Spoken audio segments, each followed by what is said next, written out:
It does take us to our talk of the tape. Surging Meta, a big reason why the comm services sector is just ripping this year. Let's bring in Evercore's Mark Mahaney for more on where this all might go.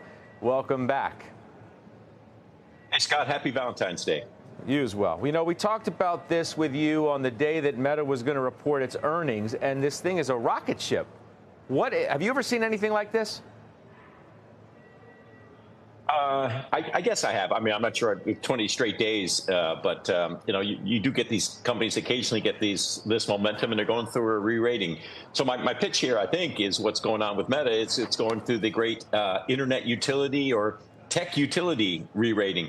For years, you had Meta always traded at a discount to names like a Microsoft or an Apple because it was perceived to have a lot of end risk. There'd be another.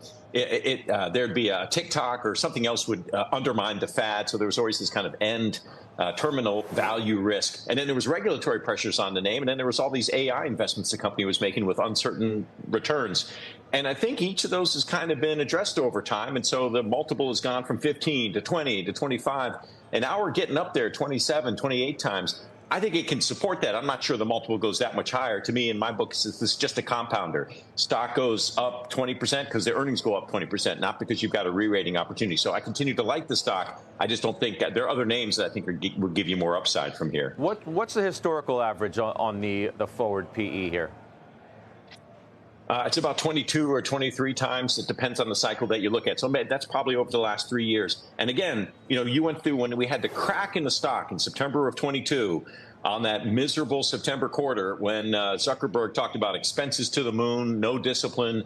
The stock was, I think, was at $90, got that low. That multiple was 12 or 13 times. So you've seen the stock's done phenomenally well, in part because the multiple has more than doubled since then, but also in part because you've had phenomenal top line and bottom line growth. I mean, they clamped down on expenses. The year of efficiency turned into years of efficiency. And then they've still got these kind of interesting new option plays out there, I think, with things like Threads, Meta AI, maybe Facebook Marketplace. So there's still things, monetization levers that are still on the come with this company. How patient is the market going to be for return on investment on AI spend? I mean, the CapEx numbers across the board are obviously, huge for all of these names. Now, Meta, I don't think is spending as much as some of the others in the space.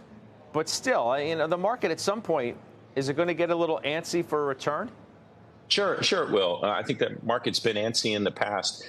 Just so you know the numbers, I mean, they're going to spend something like $65 billion in CapEx this year. That's actually ballpark close to what Amazon AWS is spending and probably what Microsoft is spending in Azure. So it's intriguing, and what Google is spending. But of those four companies, there's only one that doesn't have a cloud business, and that's Meta. So it kind of raises the question of why are they spending so much?